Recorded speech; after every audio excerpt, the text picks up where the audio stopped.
नमस्कार। प्राइम समाचारमा स्वागत छ। म सरोज कोइराला र म संगीता कटुवाल। सुरु गरौं अहिलेसम्मका प्रमुख समाचारबाट।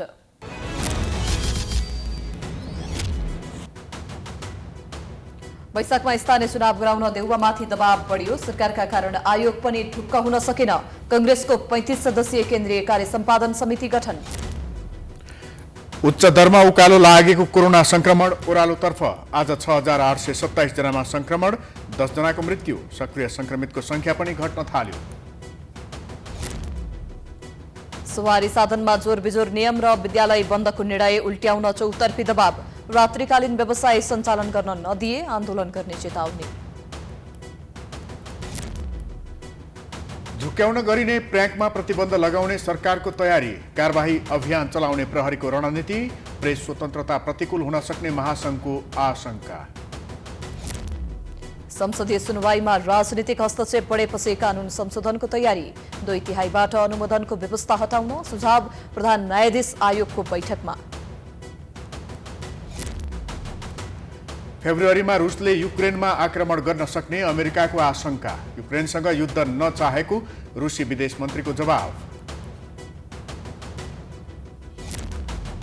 र नेपाली राष्ट्रिय टोलीले भोलि पश्चिम अफ्रिकी देश मौरिसससँग दशरथ रङ्गशालामा पहिलो मैत्रीपूर्ण खेल खेल्दै।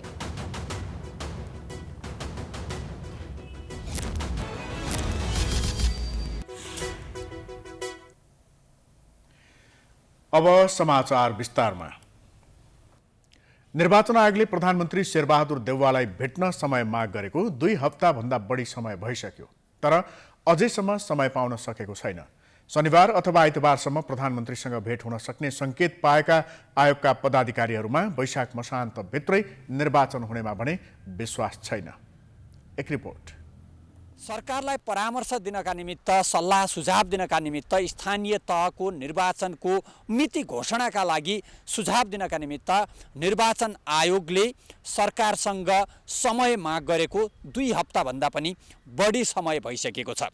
तर 2 हप्ताभन्दा बढी समय भइसक्दा पनि निर्वाचन आयोगले सरकारको समय पाउन सकेको छैन, प्रधानमन्त्रीको समय पाउन सकेको छैन। र निर्वाचन आयोग अहिले पनि भोलि शनिबार अथवा पर्सि आइतबारसम्ममा प्रधानमन्त्रीले समय दिनेछन् भन्ने आश लिएर बसेको छ। प्रधानमन्त्रीलाई भेट्न नपाए पनि आयोगका पदाधिकारीहरू अन्य मन्त्रीहरूसँग निरन्तर छलफलमा छन्। आयुक्तहरू मन्त्रीहरूसँग निरन्तर छलफलमा रहेको बुझिएको छ। उनीहरू विशेषतः सरकारका प्रवक्ता ज्ञानेन्द्र बहादुर कार्की र गृहमन्त्री बालकृष्ण खाँडसँग संवादमा छन्। औपचारिक रूपमा सरकारसँग भेटघाट कुराकानी नभए पनि अनौपचारिक रूपमा विभिन्न आयुक्तज्यूहरूसँग, विभिन्न सरकारका सदस्यहरूसँग पनि, अन्य मन्त्रीज्यूहरूसँग पनि भेटघाट भइरहेका छ। यी विषयहरूमा छलफल भइरहेकै छन्। र जहाँसम्म औपचारिक भेटघाटको कुरा छ, आयोगले पहल गरिराखेको छ र आयोग आशावादी छ छिट्टै 1-2 दिनभित्रमा आयोग र सरकारबीच भेटघाट हुन्छ। सरकारका प्रवक्ता र गृहमन्त्रीले निर्वाचन आयोगका आयुक्तहरूलाई शनिबार अथवा आइतबारसम्म प्रधानमन्त्रीलाई भेट्न बालुवाटारको समय मिलाउने आश्वासन दिएका छन्। राजनीतिक दलका नेताहरू र प्रधानमन्त्रीसँगको भेटघाटमा वैशाख मसान्तमै निर्वाचन हुनुपर्ने अडानमा रहेको आयोगले सोही आशयको विज्ञप्ति समेत प्रकाशन गर्यो। त्यस्तो विज्ञप्ति प्रकाशन गर्दा आयोगले पुराना भेटघाट र संवैधानिक कानुनी प्रसङ्ग समेत खुलाएको थियो। आयोगले निर्वाचन एउटै चरणमा गर्दा वैशाख 14 र 2 चरणमा गर्दा वैशाख 14 र 22 को मिति समेत प्रस्ताव गरिसकेको छ। तर प्रधानमन्त्रीलाई भेट्नु अघि भने वैशाखमै निर्वाचन हुनेमा आयोगको विश्वास कमजोर भएको मात्रै होइन, अब वैशाख मसान्तसम्ममा निर्वाचन हुने सम्भावना टर्दै गएको निष्कर्षमा पुगेको छ। आयोग स्रोतले स्थानीय तहको निर्वाचन वैशाखमा प्राय असम्भव रहेको बताइरहँदा प्रवक्ता भने प्रधानमन्त्रीसँगको भेटमा वैशाखमै निर्वाचनको मिति घोषणा गर्न अनुरोध गर्ने अन्तिम तयारीमा आयोग रहेको बताएका छन्। यहाँलाई प्राप्त सूचना को बारेमा त मलाई थाहा भएन, तर होइन, त्यस्तो होइन। अझै पनि हामी आयोगको तर्फबाट सम्पूर्ण आयोग आयुक्तज्यूहरू सरकारसँग भेटघाट गरेर अझै पनि अहिलेको संविधान र कानुनलाई हेर्दाखेरि अझै पनि वैशाख मसान्तसम्म चुनाव गर्न सकिन्छ भन्ने नै धारणा राख्ने तयारीमा हुनुहुन्छ। अहिले नै निर्वाचनको मिति घोषणा भयो भने वैशाखमै निर्वाचन गराउन सकिने आयोग बताउँछ। तर प्राविधिक कारणले भन्दा पनि राजनीतिक कारणले निर्वाचन वैशाखमा असम्भव देखिएको निचोडमा आयोग पुगेको छ। निर्वाचन आयोगको एउटा अत्यन्तै विश्वसनीय स्रोतबाट प्राप्त गरेको सूचना हो कि अब निर्वाचन आयोग पनि यो विषयमा ढुक्क भएको छ कि अब वैशाख मसान्तभित्रमा स्थानीय तहको निर्वाचन सम्भव छैन। स्थानीय तहको निर्वाचन वैशाखमा हुँदैन।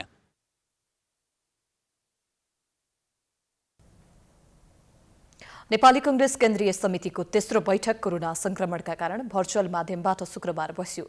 बैठकले केन्द्रीय कार्य सम्पादन समिति गठनको निर्णय र स्थानीय चुनावबारे छलफल गरेको छ। एक रिपोर्ट।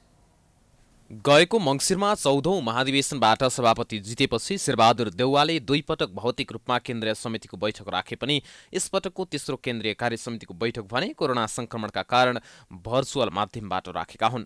बैठकमा केन्द्रीय कार्य सम्पादन समिति गठनबारे छलफल भई निर्णय समेत भएको छ। कांग्रेसको विधानमा 47 सदस्यीय केन्द्रीय कार्य सम्पादन समिति गठन गर्ने व्यवस्था छ। समितिमा 14 जना पदाधिकारी र पार्टी सभापतिको प्रस्तावमा शुक्रबार 24 जना सदस्य कार्य सम्पादन समितिमा मनोनित भएका छन्।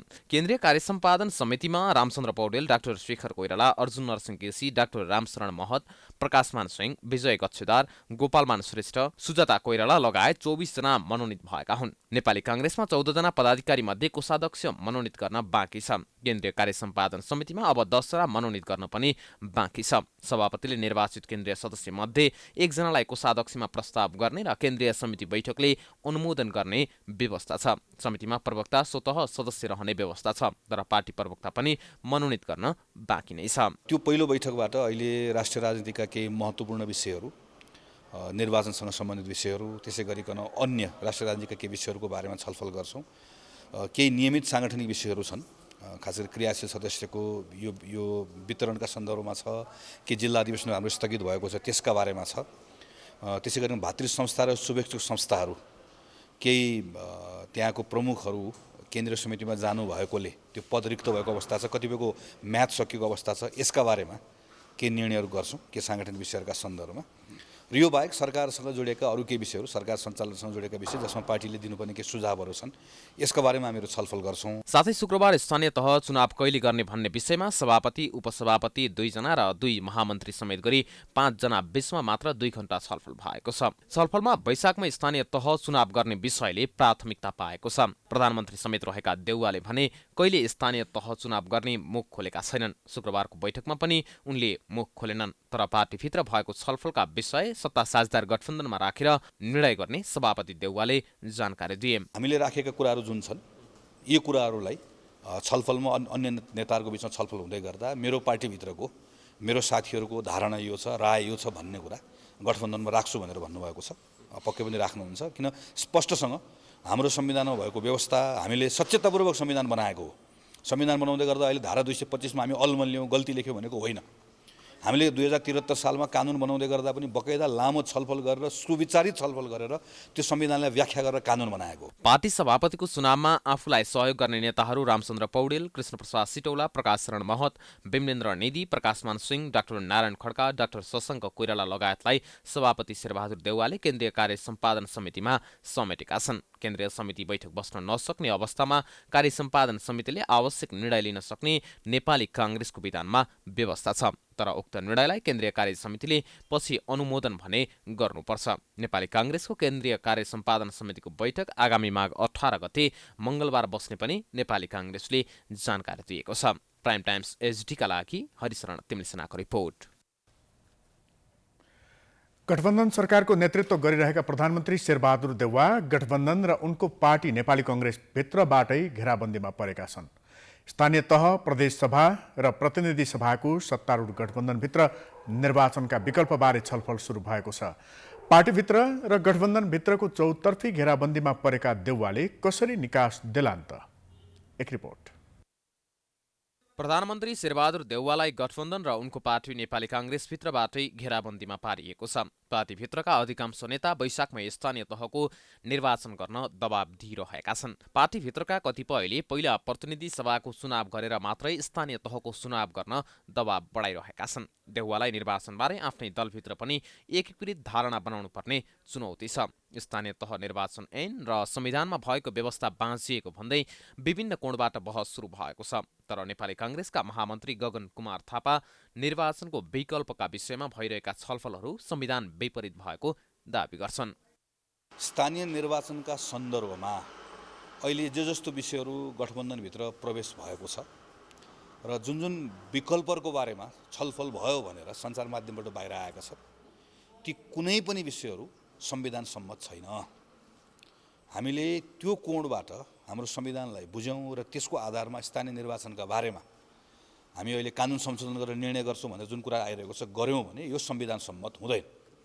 यो संविधान सम्मत नहुने कुरालाई नेपाली काङ्ग्रेसले बोक्नुपर्ने कुनै पनि कारण छैन, बोक्नु हुँदैन भन्ने कुरा हामीले हाम्रो सभापतिलाई भनिसकेका छौँ।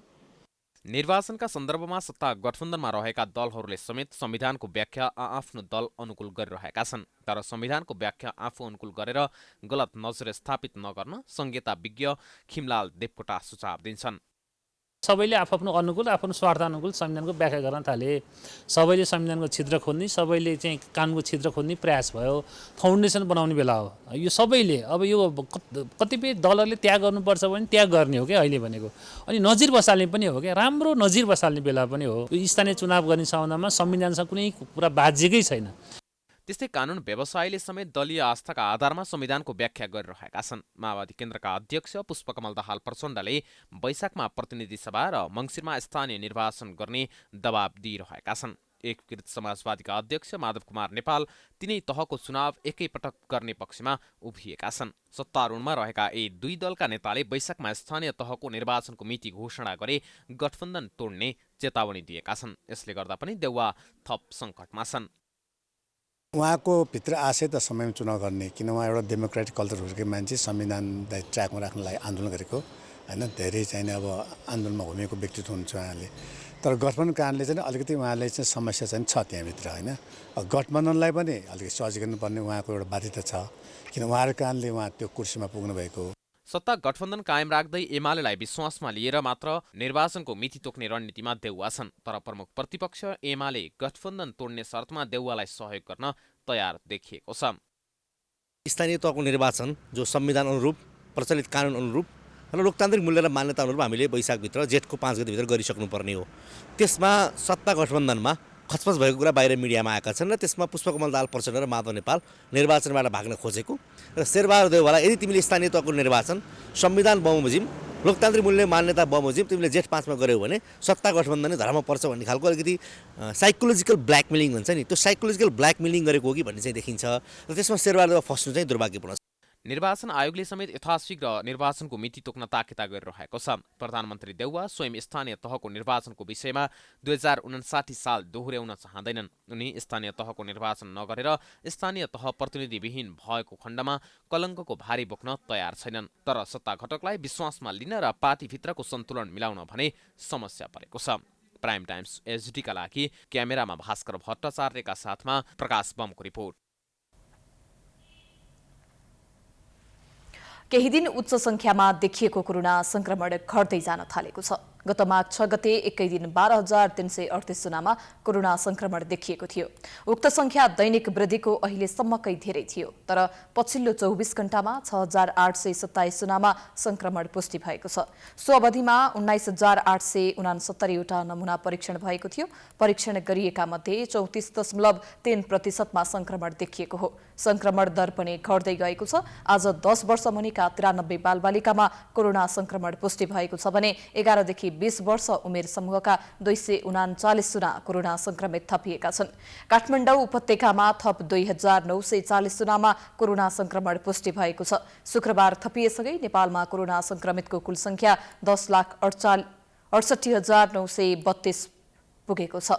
तीमध्ये करिब 90% संक्रमण मुक्त भएका छन् भने 11,697 जनाको मृत्यु भएको छ। विगत 24 घण्टामा 10 जना संक्रमितको मृत्यु भएको छ। सोही अवधिमै निको हुनेको संख्या 5,432 जना रहेको छ। यससँगै देशभर कोरोनाको सक्रिय संक्रमितको संख्या 89,941 जना कायम भएको छ। बिहीबार यस्तो संख्या 90,000 बढी थियो। सक्रिय संक्रमित मध्ये 256 जना आइसियु र 45 जना भेन्टिलेटरमा उपचाररत छन्।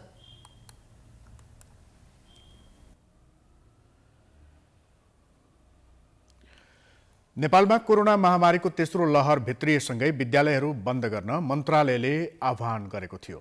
पहिलो चरणमा गरिएको बन्द भोलि अन्त्य हुँदैछ। त्यसपछि विद्यार्थीलाई खोप लगाउनका लागि भन्दै 5 दिन खुवाउने भनिएको छ। तर सरकारवालाहरूले भने विद्यालय बन्द नगर्न आग्रह गरेका छन्। एक रिपोर्ट। कोरोना भाइरसको महामारी बढ्दै गएपछि सरकारले गत पुस 27 गतेबाट माघ 15 गतेसम्मका लागि देशभरका विद्यालय बन्द गर्न परिपत्र गरेको थियो। यस पटकको महामारीमा मात्रै नभएर यस अगाडिको कोरोना महामारीका लहरहरूमा पनि सरकारले विद्यालय बन्द गर्ने निर्णय गरेको थियो। भौतिक रूपमा विद्यालय बन्द भएसँगै विद्यार्थीहरूले भर्चुअल माध्यमबाट कक्षाहरू सञ्चालन गर्दै आइरहेका छन्।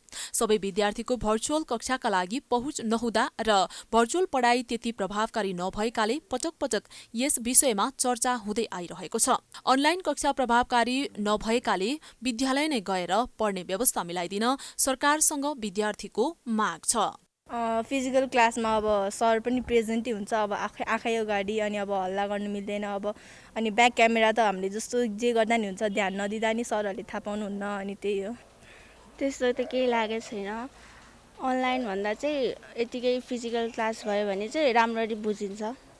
अनलाइनमा चाहिँ बुझ्न त बुझिन्छ, तर कहिले कहिले बत्ती जान्छ, नेट जान्छ, अनि त्यस कारणले छुटिन्छ। त्यस्तै यता अभिभावकहरू पनि विद्यार्थीहरू अनलाइन पढ्ने बहानामा फोन बेसी चलाउन थालेपछि हैरान भएका छन्। पछिल्लो समय अभिभावकहरू आफ्ना बालबच्चालाई खासै समय दिन भ्याउँदैनन् र प्रत्यक्ष रूपमा आफू बालबच्चासँगै अनलाइन कक्षामा बस्न पनि भ्याउँदैनन्। सोही कारण पनि उनीहरू खोप लगाएर बालबालिकालाई विद्यालयमै पढाउन चाहन्छन्। अनलाइन क्लासमा चाहिँ बच्चाहरू अलिकति बस्छन्, उनीहरू स्ट्रिक्ट भएर बस्छन्, तर त्यति उहाँ जस्तो फिजिकल क्लासमा पढाइ हुन्छ नि त्यस्तो चाहिँ हुँदैन क्या। अनलाइनमा क्लासमा होमवर्क गर्छ, टिचरले मजाले ग्रुप डिस्कसन गर्छन्, अनि राम्रो आई कन्ट्याक्ट उतो हुन्छ, पढाइ हुन्छ बच्चाहरूलाई। त्यही भएर फिजिकल क्लास चाहिँ मैले अलिकति इम्पोर्टेन्स। अनलाइनमा खोइ पढेर दिएन या स्कुलमा पढाउँदा यस्तो तिनवटामा बिग्रेछ म्याम। अनि अनलाइनमा त मोबाइल त हामीले दिन्छ पढ्छ भनेर, अब मोबाइलमा त हातमा समातेको हुन्छ, खोइ होमवर्क गऱ्यो भने त गरेको पनि देखाउँदैन। अब आफूले चिन्दैन, अब के गर्ने। अनलाइन ठिक भएन। भर्चुअल माध्यमबाट पठन पाठन गर्दा विभिन्न प्राविधिक समस्या समेत देखिन्छ। कहिले बत्ती नहुने, कहिले इन्टरनेटको समस्या, इन्टरनेटमा देखिएको समस्या आदि। यी बाहेक पनि विद्यार्थीले माइक क्यामेरा अफ गरेर बसिदिँदा शिक्षकहरूमाथि अर्को चुनौती आइपर्छ। त्यो हो विद्यार्थीले बुझेनन् भन्ने। राम्रोसँग प्रक्रियात्मक ढंगले पठन पाठन गराउन नपाउने भएकोले अनलाइन कक्षा त्यति प्रभावकारी नभएको शिक्षकहरू बताउँछन्। अनलाइन क्लासमा अस्ट्रगल आउने भने नेटको प्रब्लम हुन्छ। अब सबैको अनलाइन गर्दाखेरि नेटको प्रब्लम हुन्छ। कसैलाई प्यारेन्ट्सको कुरा गर्ने भने कसैको 2-3टा बच्चा हुन्छ, त्यो अब भने डिभाइसहरू पनि पुग्दैन।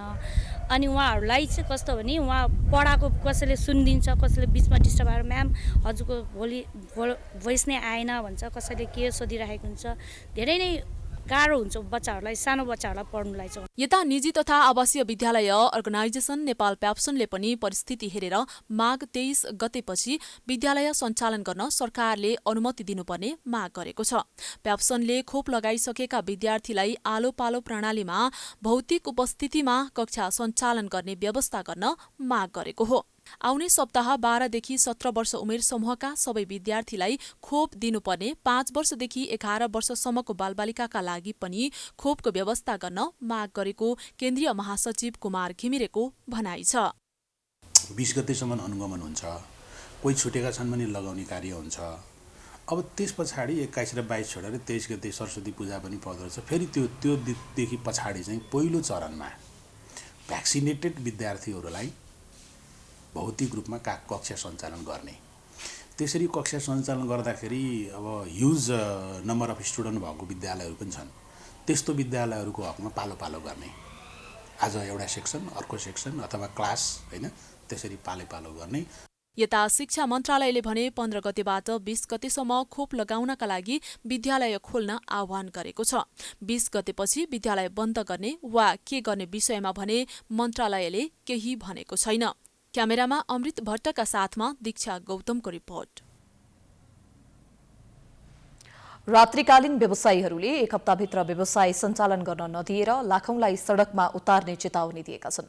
आज रिपोर्टर्स क्लब नेपालमा पत्रकार सम्मेलन गर्दै व्यवसायीहरूले स्वास्थ्य मापदण्ड अपनाएर सुरक्षित तरिकाले रात्रिकालीन व्यवसाय सञ्चालन गर्न नदिए 1 लाख व्यवसायी र 3 लाख मजदुर सहित सडक संघर्षमा उत्रने चेतावनी दिएका हुन्। उनीहरूको भनाई आजको आम विचारमा।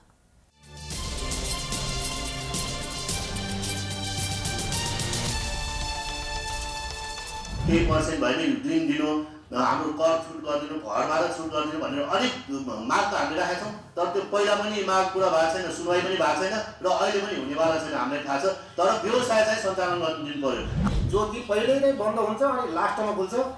विगत 3 वर्षबाट यो भएर आइरहेको छ र अहिले पनि हाम्रो व्यवसायहरू बन्द छ। यो बन्दको पिरियडमा हामीले कति दुःख खेपेका छौँ, कति हामीले शास्ति पाएको छ, कति हाम्रो व्यवसायमा घाटा छ, कति हाम्रो ले क्षति बेहोरेको छ भन्ने कुरो रातिकालीन व्यवसायलाई मात्रै थाहा होला। सरकारलाई पनि चाहिँ यसको महसुस हुनु पर्यो भन्ने हाम्रो सरकारलाई हाम्रो विनम्र अनुरोध छ। हामी व्यवसायीहरू हौँ, हामीलाई व्यवसाय गर्ने वातावरण बनाइदिनुहोस्। हामी स्वास्थ्य मापदण्ड पालना गरेर व्यवसाय सञ्चालन गर्नेछौँ। हामीले पहिला पनि ज्ञापन पत्रमा यी कुराहरू सम्पूर्ण खुलाएका छौँ र यसपालि पनि हामीले खुलाएर सामाजिक दूरी कायम गरेर लगायत सरकारले तोकेको छ 25 जना भन्दा बढी भिडभाड गर्न नपाउने भन्ने यस्ता कुराहरू सरकारले पनि लिएको छ। ठिक छ, हामी पनि त्योभन्दा बढी हामी कस्टमरहरू राख्दैनौँ।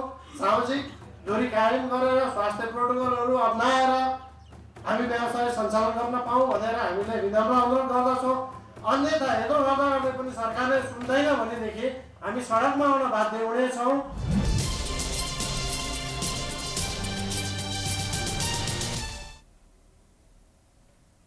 समाचारको सिलसिला अझै जारी छ। हामी विश्रामपछि आउँछौँ। बाँकी समाचारको साथमा। विश्रामपछि स्वागत छ। अब बाँकी समाचार।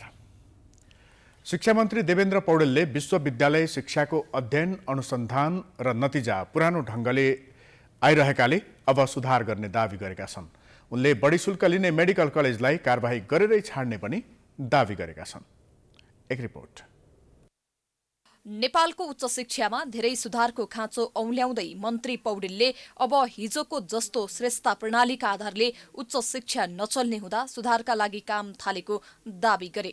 हाम्रो अलिकति परम्परागत पुरानो प्रणाली लागू गर्न त्यहाँ नयाँ प्रणाली लागू नगरेको पुरानो प्रणाली चाहिँ कार्यान्वयन भइराखेको हुँदाखेरि ढिलो भएको कुरा हामीले सूचना पाएका छौँ। छिटै हामी बसेर यस्तो प्रकारको चाहिँ पुरानो श्रेष्ठता प्रणाली, पुरानो प्रकारको 50औं वर्ष पहिलेको तरिकाले आजभोलिको युनिभर्सिटी चल्दैनन्, यसलाई अलिकति नयाँपनसहित अगाडि बढ्नुहोस् भनेर हामीले भनेका छौँ। मन्त्री पौडेलले मेडिकल शिक्षा पढ्ने विद्यार्थीबाट बढी शुल्क असुलेका कलेजलाई सरकारले तोकेको शुल्क मात्र लिन बाध्य पार्ने र बढी शुल्क लिएको स्थानीय प्रशासनले छानबिन गर्दा ठहर भएमा कारबाही हुने जिकिर गरे। कारबाही कसले गर्ने भन्दा कारबाही गृहले गर्ने हो। कारबाही चाहिँ उजुरी दिने निकाय कहाँ भन्दा सिडिओमा, कहिलेको भन्दा क्याबिनेटले गरेको निर्णय अनुरूप चाहिँ कारबाही कसले गर्ने भन्दा कारबाही चाहिँ शुल्क बढी लिएको देखिएको पाइएमा सम्बन्धित जहाँ त्यो कलेज छ त्यो कलेज भएको भूगोलको चाहिँ जिल्ला प्रशासन कार्यालयमा उजुरी दिने र त्यो उजुरीका आधारमा चाहिँ कारबाही हुन्छ। प्राइम टाइम्स टेलिभिजनको कार्यक्रम जनता जान्न चाहन्छन्मा ऋषि धमलासँग बोल्दै मन्त्री पौडेलले विदेश पढ्न जाने विद्यार्थी बिचल्लीमा नपर्ने, केही समय ढिलो भए पनि उनीहरूलाई नेपाल सरकारले पढ्न पठाउने जानकारी दिए। जापान, अस्ट्रेलिया लगायतका देशमा कोभिडका कारण केही ढिलो भए पनि समस्या नहुने, तर युक्रेनमा भने अहिले सरकारले विद्यार्थीलाई जान नदिएको स्पष्ट पारे। अलिकति चाहिँ प्रभावका कारणले आवत जावतमा असहजता भएर मात्रै हो, नत्र त्यस्तो केही पनि छैन। खालि हामीले रोकेको भने युक्रेनको रोक्यौँ। अस्ति हामी समीक्षा गऱ्यौँ, युक्रेनमा गम्भीर प्रकारको गडबडी भएको र त्यहाँ चाहिँ एनओसी लिएर जाने विद्यार्थीहरूको हकमा नेपाली नागरिकको चाहिँ सुरक्षाको निम्ति केही समय त्यहाँको चाहिँ वातावरण निकै प्रतिकूल, अरू हामीले केही पनि भनेका छैनौँ। वातावरण नभए अलिकति चाहिँ आएका न्युजहरू हेर्दाखेरि अहिले त्यहाँ उपयुक्त छैन पठाउनु भनेर हामीले त्यहाँ रोकेका छौँ, अन्त रोकेका छैनौँ। मन्त्री पौडेलले 109वटा नर्सिङ कलेज मध्ये जम्मा 25वटाको मात्र आफ्नै 100 बेडको अस्पताल भएकाले उनीहरूले मात्र नर्सिङ शिक्षा पढाउने अनुमति पाएको प्रश्न पारे। आफ्नै भनेर खुलेका 25वटा कलेजमा नर्सिङ ब्याचलर नर्सिङ चाहिँ पढाइ सुरु भएको छ, भर्ना प्रक्रिया सुरु बढ्यो। तर अब यहाँले भने जस्तै चाहिँ आफ्नै भनेर नखुलेर अन्य रूपमा गरेका र 100 बेड नपुर्याएको हकमा ऐनमा गरेको व्यवस्थाका कारणले ऐन चाहिँ कहाँबाट बन्छ भन्ने यहाँलाई थाहा छ। ऐन त चाहिँ पार्लियामेन्टबाट बन्छ। पार्लियामेन्ट चाहिँ को स्थिति तपाईँले बुझ्नु भएको छ। त्यस कारणले हामीले त्यो ऐनले चाहिँ रोकेको हुँदाखेरि ती सबै कलेजलाई स्वीकृति दिन सकेनौँ। जुन जुन चाहिँ कलेजले 100 बेड पुर्याएका छन् ती कलेजहरूले नर्सिङ ब्याचलर चाहिँ पढाइ सुरु गरिसकेका छ, भर्ना लिइसकेका छ। मन्त्री पौडेलले नेपालको शिक्षा प्रणालीमा सुधारको खाँचो धेरै भएकाले बिस्तारै उच्च र विद्यालय शिक्षाको गुणस्तरमा पनि सुधार आउने दावी गरेका छन्।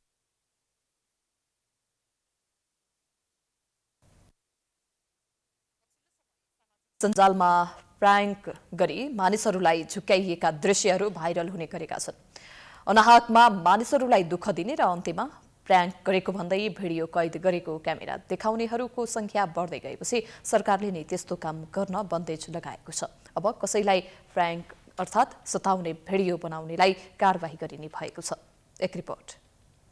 गृह मन्त्रालयले बिहिबार एक सूचना जारी गर्दै कसैको अनुमति बिना भिडियोग्राफी गर्ने र त्यसलाई सामाजिक सञ्जालमा प्रसार गर्नेलाई कारबाहीको चेतावनी दिएको छ। उक्त सूचनासँगै अब प्राङ्क गर्ने, कसैलाई भिडियो र फोटो बनाएर दुर्व्यवहार गर्ने कारबाहीको भागीदार हुनुपर्नेछ। त्यस्तो भिडियो बनाउनेलाई 1 वर्ष कैद वा 10,000 जरिवाना वा दुवै हुन सक्ने भन्दै गृहले सबैलाई सचेत बनाएको हो। अब झुक्याइएका भिडियो बनाएर युट्युब लगायत सामाजिक सञ्जालमा सार्वजनिक गर्नेलाई प्रहरीले मुलुकी अपराध संहिता 2077 अन्तर्गत अभद्र व्यवहार कसुरमा कारबाही गर्ने भएको हो। सार्वजनिक स्थलमा मजाक, ख्यालठट्टा वा मस्करीका नाममा सर्वसाधारणलाई शारीरिक तथा मानसिक रूपमा शास्ति दिनेलाई प्रचलित कानुन अनुसार कारबाही गर्ने मन्त्रालयले जनाएको छ। खास गरी हाम्रो अहिले टेलिफोन, मोबाइलहरू र विभिन्न भिडियो क्यामेराहरू खिचिएर त्यसलाई दुरुपयोग गर्ने जो मान्छे छन् तिनीहरूलाई मात्रै इङ्गित गर्न खोजेको हो, गर्नै पाइँदैन भन्न खोजेको होइन। त्यस कारणले गर्दाखेरि त्यस्तो नगरिदिनु र दुरुपयोग नगरिदिनु भन्ने सन्दर्भमा मात्रै गरेको हो। यदि गरेमा चाहिँ हामीले कानुन छ, अभद्र व्यवहार सम्बन्धी कसुर भन्ने छ हाम्रो मुलुकी फौजदारी संहितामा, विद्युतीय भनौँ न कारोबार सम्बन्धी ऐन छ, त्यो पनि आकर्षित होला। ख्यालठट्टाका नाममा युट्युबरले मानिसको व्यक्तिगत जीवनभित्र अनेकौं प्रश्न गर्न थालेका मात्रै थिएनन्, अश्लीलताका कुराकानी पनि गर्ने गरेका थिए। मानिसको गोप्य भिडियो बनाई युट्युब मार्फत सार्वजनिक गर्ने क्रम बढेपछि यस्तो बन्देज लगाउनु परेको गृहको भनाइ छ। पछिल्लो समय रमाइलोका नाममा भएका यस्ता गतिविधि पीडितबाट उजुरी तथा गुनासो बढ्दै गएको थियो। अब अनुमति बिना तस्बिर तथा भिडियो खिच्ने र त्यसलाई सामाजिक सञ्जाल मार्फत सार्वजनिक गर्ने विरुद्ध पनि कारबाही हुनेछ। अनुमति बिना खिचिएका भिडियो तथा तस्बिरले मानसिक तनाव तथा विवाद निम्त्याउने, सामाजिक द्वन्द्व भड्काउने र शान्ति सुव्यवस्थामा समेत खलल पर्ने भएकाले संलग्नलाई कारबाही गर्न लागि गृहको भनाइ छ। उता नेपाल प्रहरीले पनि त्यस्तो भिडियो बनाउनेलाई अभद्र व्यवहार र सामाजिक सञ्जालमा प्रचार गर्नेलाई विद्युतीय ऐन बमोजिम कारबाही गर्ने तयारी थालेको हो। यदि अभद्र व्यवहारसँग जोडियो भने अभद्र व्यवहार सम्बन्धी पीडित व्यक्तिले प्रहरी कहाँ आएर उजुरी दिनुपर्छ। त्यसलाई अभद्र व्यवहार सम्बन्धी कसोमा प्रहरीले मुद्दा दर्ता गरेर कारबाही गर्छ। र यदि इलेक्ट्रोनिक अब जस्तो युट्युब भन्नुहोस् अथवा भाइबर भन्नुहोस् अथवा फेसबुक, इन्स्टाग्राम, मेसेन्जर जेबाट पनि यदि कसैले कुनै व्यक्तिले कुनै अर्को व्यक्तिलाई यदि मानसिक रूपमा, शारीरिक रूपमा क्षति पुर्याउने अथवा गाली गलौज गराउने किसिमको काम गरेको रहेछ भने अब विद्युतीय ऐन अनुसार त्यस्तो व्यक्तिलाई कारबाही हुन्छ। ख्यालठट्टाका नाममा बनाइएका त्यस्ता भिडियो अश्लीलता फैलाउने मात्र नभई महिला हिंसालाई समेत प्रोत्साहन दिने खालका देखिएपछि कानुनी कारबाही गर्न लागि हो। तर पत्रकार महासंघले भने गृह मन्त्रालयको विज्ञप्तिमा उल्लेख गरिएका कतिपय विषय प्रेस तथा अभिव्यक्ति स्वतन्त्रता प्रतिकूल देखिएको भन्दै आपत्ति जनाएको छ।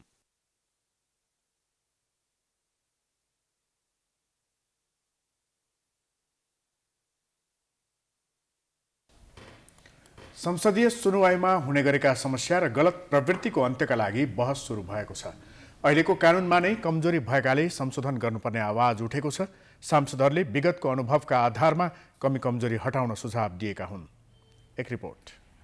सांसदहरूले संसदीय सुनवाई सम्बन्धमा विद्यमान कानूनी व्यवस्थालाई आवश्यकता अनुसार परिमार्जन गर्नुपर्ने सुझाव दिएका छन्। सिंहदरबारमा शुक्रबार बसेको संसदीय सुनवाई समिति बैठकमा संसदीय सुनवाई सम्बन्धमा कानूनी व्यवस्था एवं नेपाल कानून आयोगले तयार गरेको विधेयकका बारेमा भएको छलफलका क्रममा उनीहरूले समितिलाई गतिशील र प्रभावकारी बनाउन विद्यमान कानूनी व्यवस्थालाई आवश्यकता अनुसार परिमार्जन गर्नुपर्ने बताएका हुन्। बैठकमा सांसद सुरेन्द्र पाण्डेले समितिमा हुन सक्ने दलीय हस्तक्षेपलाई रोक्ने गरी कानून बनाउनु पर्ने बताए। समितिमा अनुमोदन वा नाम फिर्ताका विषयमा 2/3 वा बहुमतको व्यवस्था बारेमा पनि स्पष्ट हुनुपर्ने उनको भनाइ छ। यही सुनवाई समितिका मानिसहरूको कन्फ्लिक्ट अफ इन्ट्रेस्ट भयो भने के गर्ने? ठिक हो कि हामी त्यो इन्ट्रेस्टबाट हामी बाहिरिनु पर्यो। त्यो चाहिँ जजमेन्ट गरिरहेको क्षणमा कुनै व्यक्ति बारेमा हाम्रो नाता पर्ने अथवा हाम्रो कुनै अरू किसिमको व्यावसायिक साझेदार वा अरू कुनै किसिमको चाहिँ छ भने त्यो निर्णय गर्दाखेरिमा त्यो निर्णय गर्ने बेलामा बस्नु हुँदैन। त्यसमा अरू सदस्यले गर्न सकिने कुरा होला। त्यस्ता कुरादेखि लिएर कानुनको हिसाबले यो व्याख्या गर्ने कुरा पनि ठिकै छ। त्यस्तै सांसद भीमसेन दास प्रधानले समितिमा दलीय व्हिप प्रभावित हुँदा सही व्यक्ति चयन हुन नसक्ने देखिने भएकाले यसलाई ध्यान दिनुपर्ने बताए। अब त्यसमा कसको दोष सरकारको र पार्लियामेन्टको होला हैन, तर हामीले बारम्बार उठाइरहेको किन उठाइरह्यो भने अब हामी माथि धेरै प्रश्न उठ्यो। अब यहाँ उजुरीकर्तादेखि लिएर बारका चाहिँ वरिष्ठ अधिवक्ता समूह थापा समेतले उजुर दिएको अवस्थामा पनि पछि समूह थापाले मेडियामा गएर चाहिँ नि सुनाइ समितिको औचित्य छैन भन्ने किसिमको चाहिँ कुराहरू पनि सुन्नमा त्यो हुँदाखेरि हामीमाथि एउटा किसिमको प्रहार भयो। त्यो हामीले पनि महसुस गरे।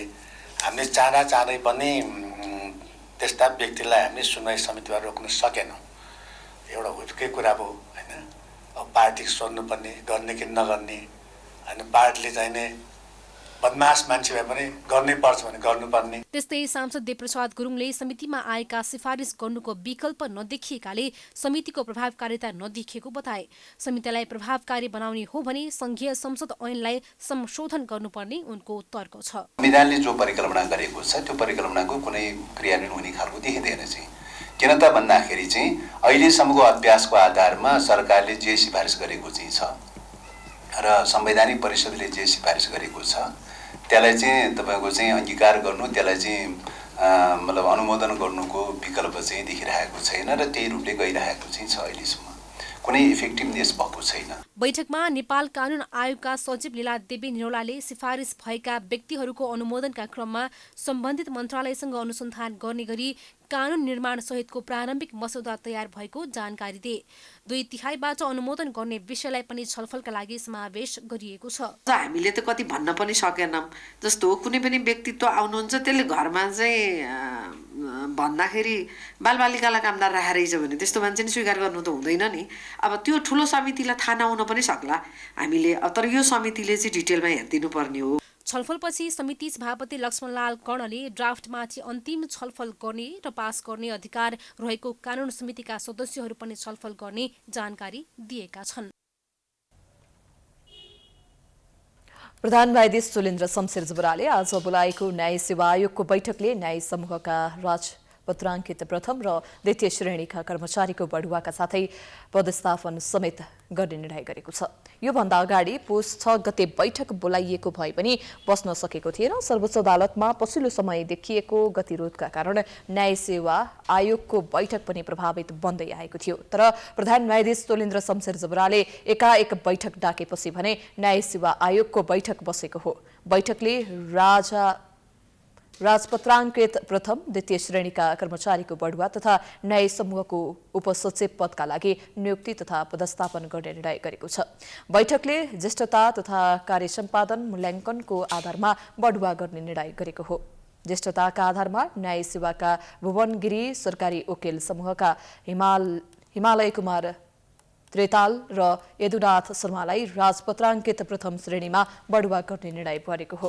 त्यस्तै कार्यक्षमताको आधारमा न्याय समूहका जगदेश प्रसाद भट्ट सरकारी वकिल समूहको कोसहरी नेरौला र कृष्णराज पन्त र कानून समूहका शम्भुराज रेग्मीलाई राजपत्राङ्कित प्रथम श्रेणीमा बढुवा गर्ने निर्णय गरेको हो। त्यस्तै राजपत्राङ्कित द्वितीय श्रेणीमा 16 जनालाई बढुवा गरेको छ। त्यस्तै कानून न्याय तथा सरकारी वकिल समूहबाट 17 जनालाई नियुक्ति तथा पदस्थापन गर्ने निर्णय गरेको छ। प्रधान न्यायाधीश जबराकै अध्यक्षतामा बैठक बसेसँगै लामो समयसम्म आन्दोलनरत नेपाल बार एसोसिएसनलाई समेत दबाव भएको छ।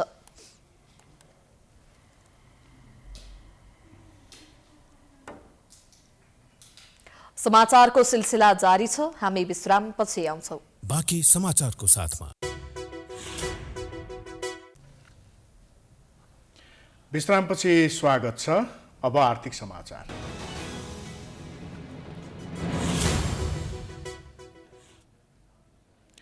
भैरवा स्थित गौतम बुद्ध अन्तर्राष्ट्रिय विमानस्थल निर्माण कार्य सम्पन्न भएको छ।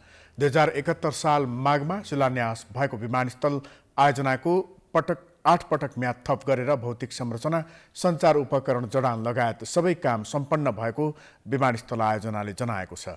निर्माणको काम सम्पन्न भएसँगै विमानस्थल परीक्षण उडानका लागि तयार भएको छ।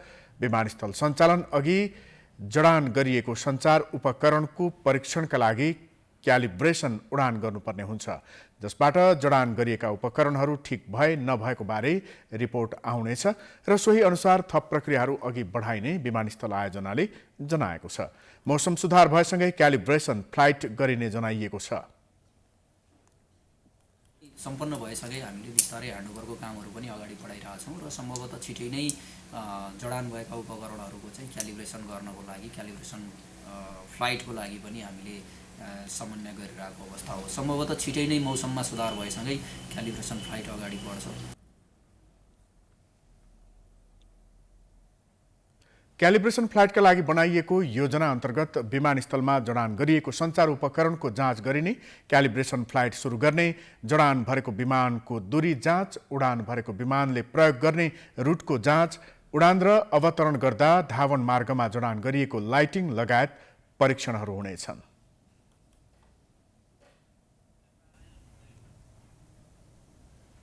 पाल्पाको मरामकोट आन्तरिक पर्यटकको आकर्षणको केन्द्र बन्दै गएको छ।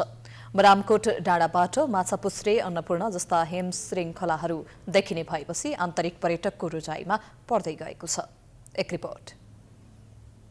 पाल्पाको तिनाउ गाउँपालिका 5 स्थित मरामकोट डाँडा नयाँ पर्यटकीय केन्द्रको रूपमा विकास भएको छ। प्राकृतिक सुन्दरताले भरिपूर्ण भए पनि स्थानीयको व्यवस्थाका कारण मरामकोट ओझेलमा परेको थियो। तिनाउ गाउँपालिकाले पर्यटकीय क्षेत्रको विकासका लागि बजेट निकासा गरी लगानी गर्न थालेपछि मरामकोट चर्चामा आएको छ। बताएको हैन, यस्तै ठाउँ देखिदिए भने घुम्न आएको के त्यति हो। राम्रै लागेको छ, राम्रै भनौँ। टिकटक कतिको बनायो? टिकटक हल्का हल्का रमाइलो लाग्यो यहाँ आएर? रमाइलो लागिरहेछ। मरामकोट क्षेत्रमा सडक, स्वास्थ्य, शिक्षा, खानेपानी जस्ता सुविधाको विकास क्रमशः भएसँगै पर्यटकीय गन्तव्यको रूपमा अगाडि आएको हो। सिद्धार्थ राजमार्गको पाल्पा बुटोल सडक खण्डको जोरधारादेखि झण्डै 9 किलोमिटरको उकालो बाटोमा मरामकोट रहेको छ। माथिबाट देखिने माछापुच्छ्रे, अन्नपूर्ण हिम श्रृङ्खलाका कारण पनि मरामकोट आकर्षणको केन्द्र बनेको छ। मरामकोटको विकासका लागि तिनाउ गाउँपालिकाले 2 वर्षमा 5-5 लाख गरी 10 लाख रुपियाँ खर्च गरेको छ। त्यस क्षेत्रको सडक स्तर उन्नतिका लागि मरामकोट पर्यटक विकास समितिले 50 लाख रुपियाँ समपूरक कोषबाट बजेट विनियोजन गरी सडक विस्तारको कार्य अगाडि बढाइरहेको छ। यो बनाउनलाई गाउँपालिकाबाट पहिला 5 लाखको बजेट छुट्याएको थियो, त्यसपछि फेरि दोस्रो वर्ष फेरि 5 लाख 10 लाखको कार्यक्रम हो र अहिले जम्मा 1.5 लाख रुपियाँ छ। त्यही पनि 1.5 लाखले पनि केही न केही होला भनेर हाम्रो लगाइरहेको अनुमान गरिरहेको छौँ र यसमा धेरै कुरा गर्न बाँकी छ। र यहाँ आउँदाखेरि बाटो निकै असहज थियो। अहिले गाउँपालिकाबाट यो सम्पूर्ण बजेट भने 50 लाख छुट्टिएको कारणले गर्दा त्यसले गर्दा अलिक सहजै हुन्छ, किनभने अहिले लगभग 50% बाटो राम्रै हुन्छ हामीलाई लागिरहेछ। मरामकोट गाउँमा 60 घर परिवार बस्दै आएका छन्, जसमध्ये 10 घरहरूमा हाल होमस्टे सञ्चालन हुँदै आएको छ। खाना र बस्नको सुविधा भएसँगै पाल्पा, बुटोल तथा गुल्मीबाट घुम्नका लागि आन्तरिक पर्यटकहरू जाने गरेको स्थानीय बताउँछन्। जस्तो त अब यही तानसेन अनि बुटोल अनि कहिलेकाहीँ उता पर्वततिरका पनि आउनु भएको छ। अनि उहाँहरूलाई हामीले अब यहाँको परिकारहरू भनेको अब स्थानीय परिकार भनेको त्यही के भन्छ मकैको ढिँडो सिडो यताउति कोदोको खुलाउँछौँ। मरामकोट क्षेत्र आन्तरिक पर्यटकको रोजाइमा पर्न थालेपछि त्यस क्षेत्रका व्यवसायीको आम्दानीमा समेत वृद्धि भएको छ। सडक सञ्जाल विस्तार भएपछि गाउँमा उत्पादित तरकारी तथा अन्य खाद्यान्न बालीहरूले सहज रूपमा बजार समेत पाएका छन्, जसका कारण किसानहरूको आम्दानीमा पनि वृद्धि भएको छ। प्राइम टाइम्स टेलिभिजनका लागि पाल्पाबाट मुक्ति नेउपानेको रिपोर्ट। अब अन्तर्राष्ट्रिय समाचार।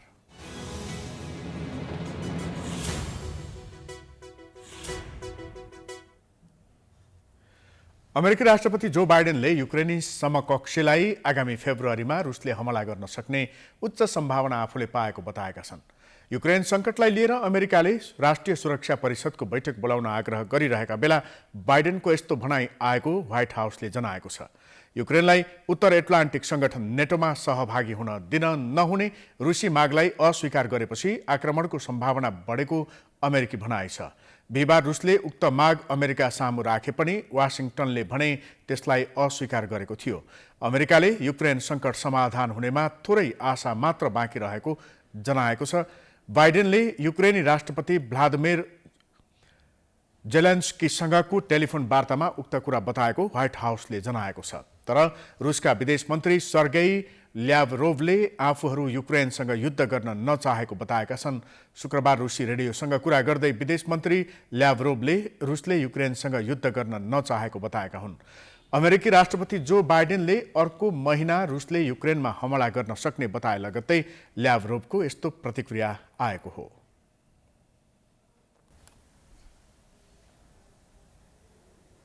अब खेलकुद समाचार।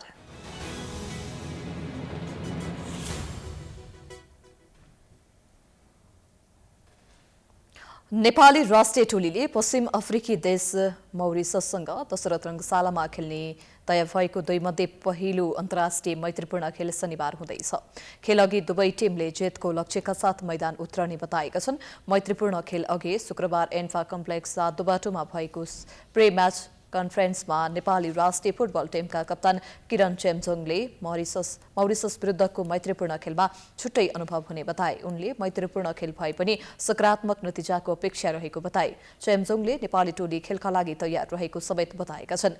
सबै खेलाडीहरू लेग खेलेर राष्ट्रिय टिममा आउनु भन्दै उनले सबै फिट देखिरहेको बताए।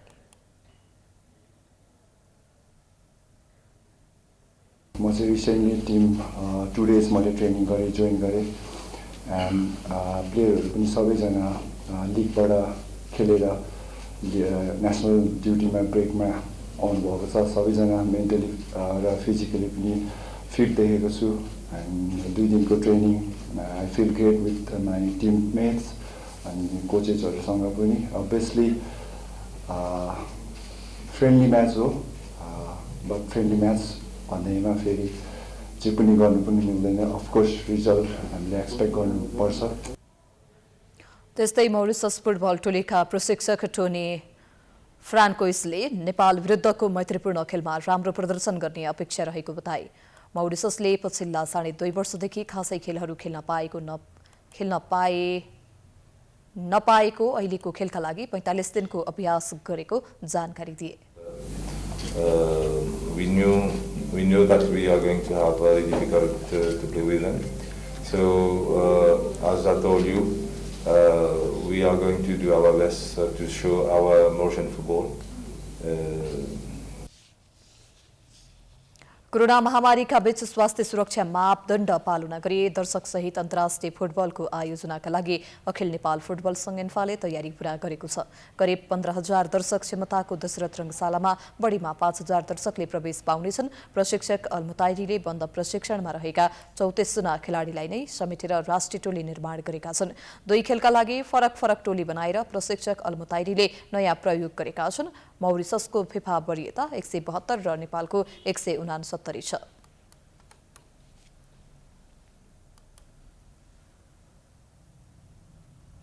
यससँगै हामी समाचारको अन्त्यमा आइपुगेका छौं। जाँदा जाँदै प्रमुख समाचार पुनः एकपटक।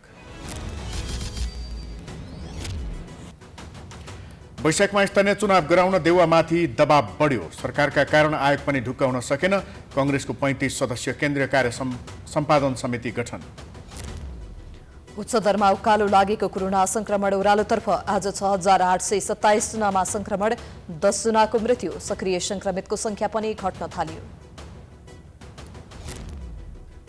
सवारी साधनमा जोर बिजोर नियम र विद्यालय बन्दको निर्णय उल्ट्याउन चौतर्फी दबाव। रात्रिकालीन व्यवसाय सञ्चालन गर्न नदिए आन्दोलन गर्ने चेतावनी।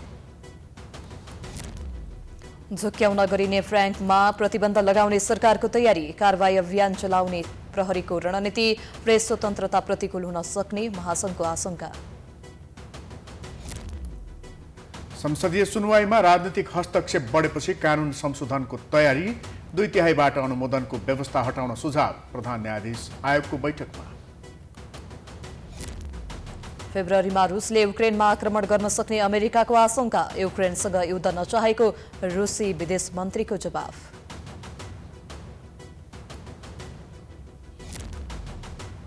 र नेपाली राष्ट्रिय टोलीले भोलि पश्चिम अफ्रिकी देश मौरिसससँग दशरथ रङ्गशालामा पहिलो मैत्रीपूर्ण खेल खेल्दै।